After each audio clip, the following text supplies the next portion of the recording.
Hi, you are watching You Are Awesome. Ever wonder why you get cramps when you're stressed? Or why you get butterflies in your stomach before a job interview? And why your gut tells you not to trust a certain person? Scientists say it's because the body has two brains, the familiar one encased in our skull and another more obscure one in our gut. This second brain, known as the enteric nervous system, is located in our digestive tract and holds about 100 million nerve cells more than in our spinal cord.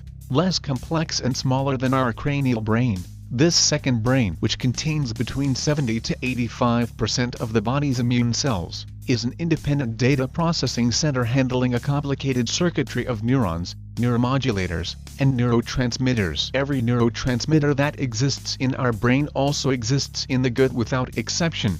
The brain in the gut is simply the brain gone south, says Dr. Michael Gershon, author of The Second Brain and chairman of the Department of Anatomy and Cell Biology at Columbia University College of Physicians and Surgeons.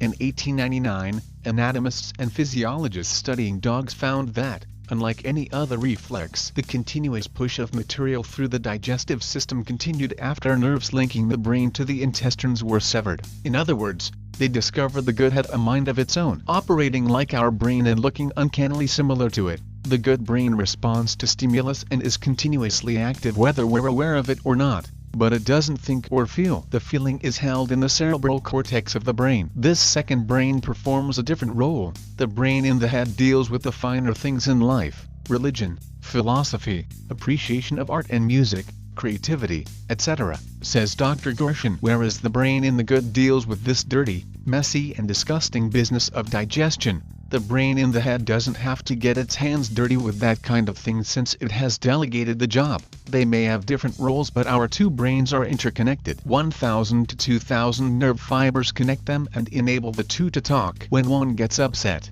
the other one does too. Thanks for watching. You are awesome. Don't forget to hit the subscribe button and click the bell icon.